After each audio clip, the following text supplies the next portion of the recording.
नमस्कार दोस्तों, मैं हूं आपका दोस्त, आपका गाइड, आपका टीचर उज्जवल कश्यप। स्वागत करता हूं आपका अपने YouTube चैनल पे आई डिज़ायर एजुकेशन। पहली लेक्चर में हमने स्टार्ट की थी मैन्युफैक्चरिंग टेक्नोलॉजी के सब्जेक्ट को, बात की थी किस तरीके से आप डिफ़ाइन कर सकते हैं मैन्युफैक्चरिंग के पॉइंट को। व्हाट इज़ मैन्युफैक्चरिंग, ये समझने की कोशिश की थी हमने। आइए दूसरी लेक्चर में हम समझने की कोशिश करते हैं कि किस तरीके से आप मैन्युफैक्चरिंग के प्रोसेसेस को क्लासीफाई कर सकते हैं डिफरेंट पार्ट्स में। ठीक है, with the advent of time हमारे पास आज की डेट में कई मैन्युफैक्चरिंग के प्रोसेसेस हैं और मैन्युफैक्चरिंग प्रोसेसेस की चॉइस के से उनकी जो फाइनल प्रोडक्ट हैं उनकी प्रॉपर्टीज़ भी डिपेंडेंट होती है। मतलब आप जिस प्रोसेस को चूज़ कर रहे हैं उनसे जिस प्रोडक्ट का प्रोडक्शन हो रहा है उनकी प्रॉपर्टीज़ भी डिपेंड करती है the process you choose for your manufacturing of that product. ठीक है, तो इस तरीके से प्रोडक्शन के लिए मैन्युफैक्चरिंग प्रोसेसेस की चॉइस बहुत इम्पॉर्टेंट हो जाती है। तो पहले हम क्लासिफाई करने की कोशिश करेंगे ऑन डिफरेंट बेसिस कि किस तरीके से आपके पास जो न्यूमरस मैन्युफैक्चरिंग प्रोसेसेस हैं उन्हें आप क्लासिफाई कर सकते हैं। पहली बेसिस होगी आपके मैन्युफैक्चरिंग की क्लासिफिकेशन की on the basis of sequence of operation, और दूसरी एक बेसिस जो जिस पे हम मैन्युफैक्चरिंग प्रोसेसेस को क्लासिफाई करने की कोशिश करेंगे वो होगी आपकी on the basis of material added और subtracted from the work piece.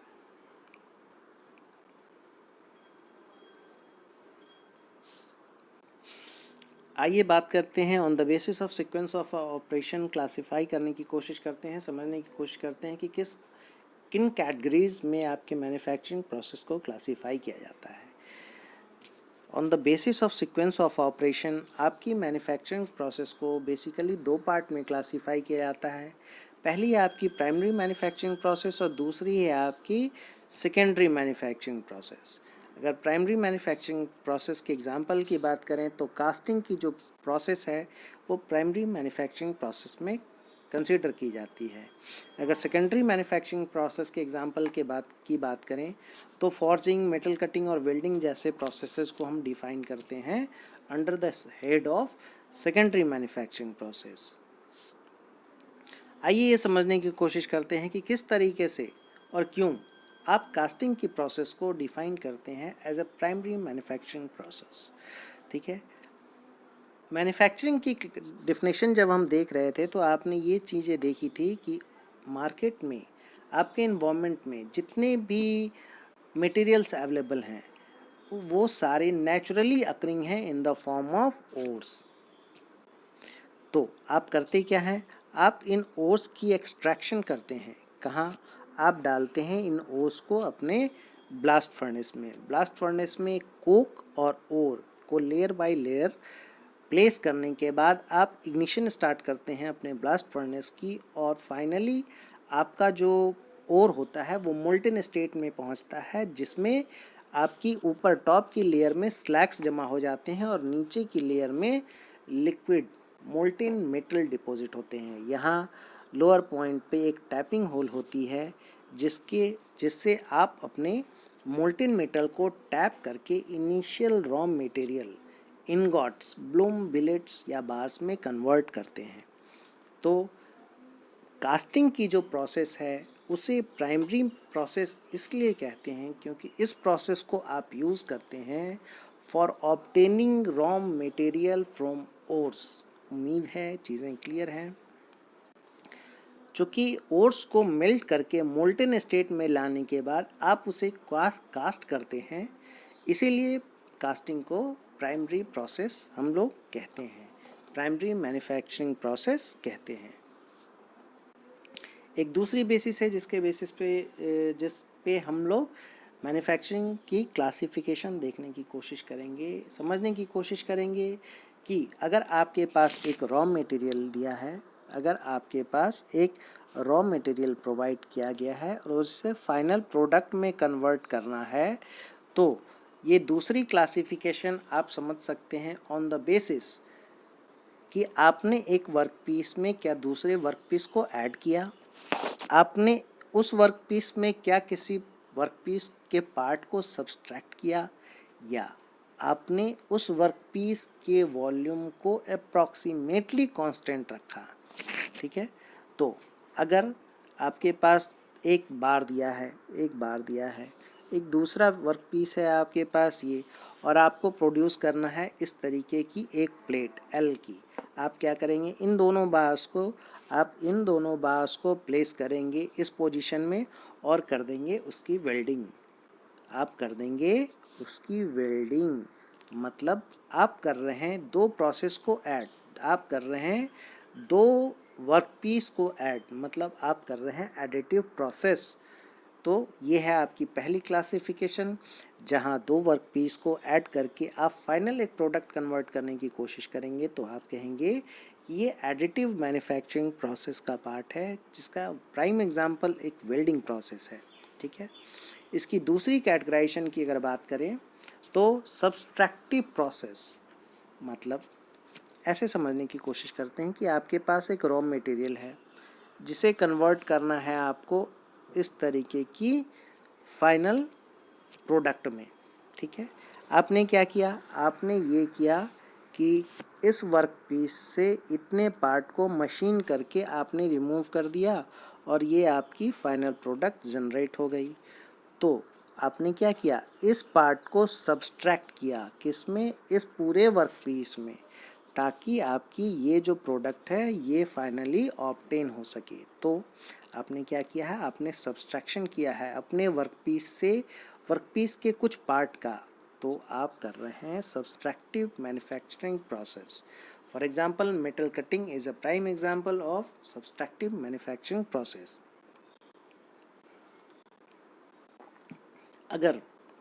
अगर आपको एक प्रोडक्ट दिया गया है, एक वर्क पीस दिया गया है और इसे कन्वर्ट करना है इस तरीके की एक प्रोडक्ट में।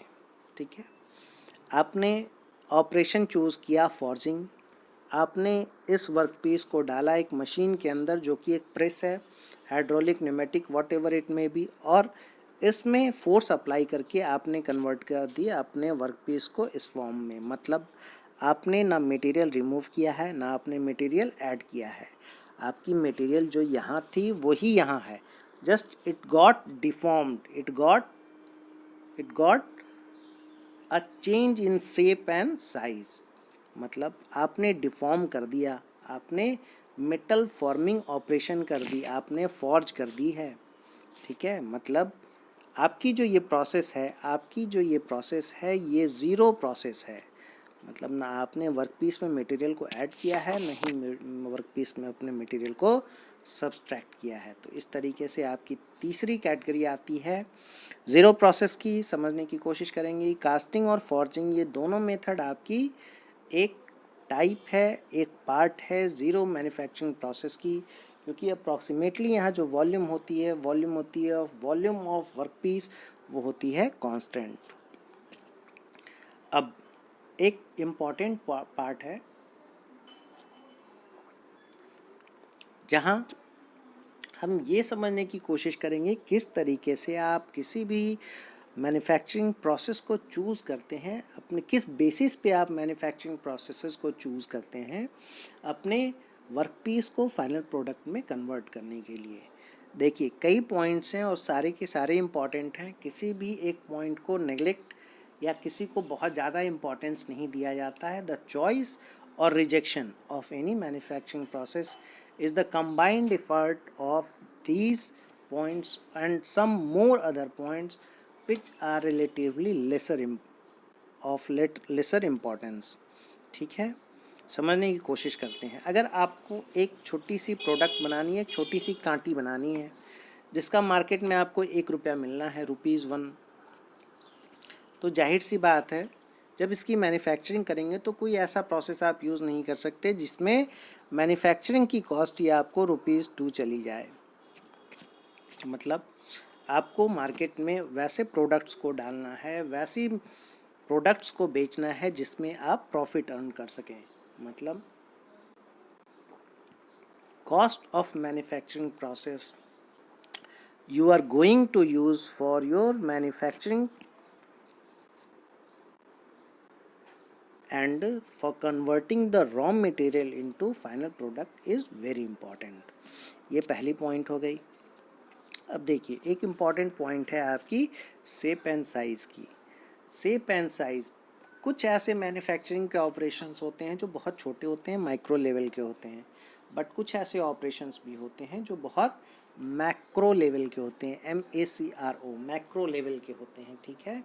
और कुछ बहुत बड़े होते हैं, मगर मतलब अगर एग्जांपल कंसिडर करें तो आप एग्जांपल कंसिडर कर सकते हैं किसी ब्लास्ट फर्नेस की जो एक स्टील मेल्टिंग प्लांट में होती है, या किसी भी रॉ मटेरियल ऐसे प्लांट में होती है जहाँ पे किसी भी ओर की एक्सट्रैक्शन की जाती है। नालको की बात कर लें आप, या आप बात कर लें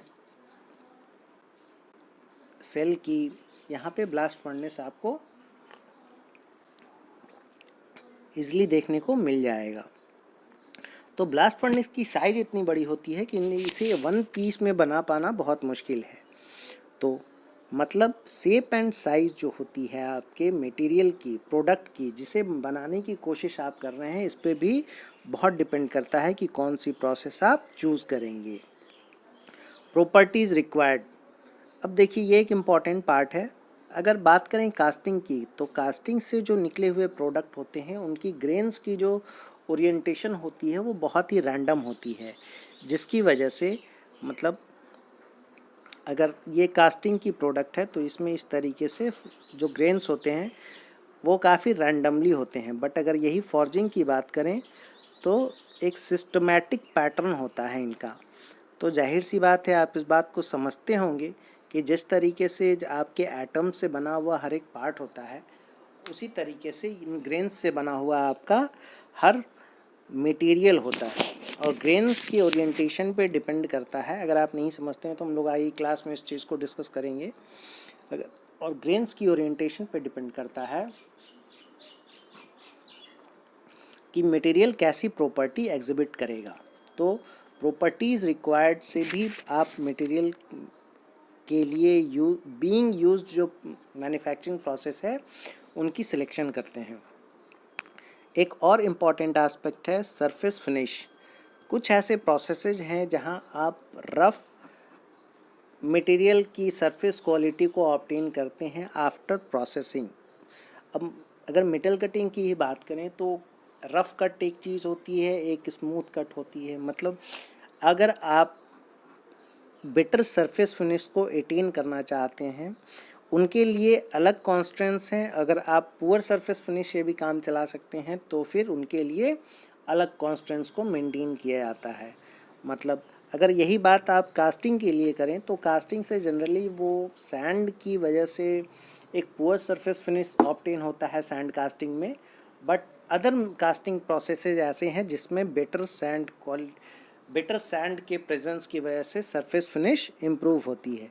कुछ और भी प्रोसेसेज हैं जहां हम सैंड यूज़ करते ही नहीं हैं कास्टिंग के लिए, और सरफेस फिनिश की वैल्यू और इम्प्रूव हो जाती है। मतलब सरफेस फिनिश की आपकी रिक्वायरमेंट क्या है उस बात पे भी डिपेंड करेगी कि आप जो प्रोडक्शन मेथड यूज़ करेंगे, आप जो मैन्युफैक्चरिंग प्रोसेस यूज़ करेंगे वो कौन सी होगी। अब एक और इम्पॉर्टेंट एस्पेक्ट है यहाँ पे मटेरियल्स बीइंग यूज्ड। अगर मटेरियल्स की बात करें और आपको करनी है अगर फॉर्जिंग, तो आप ब्रिटल मटेरियल की फॉर्जिंग बहुत आसानी से नहीं कर सकते हैं।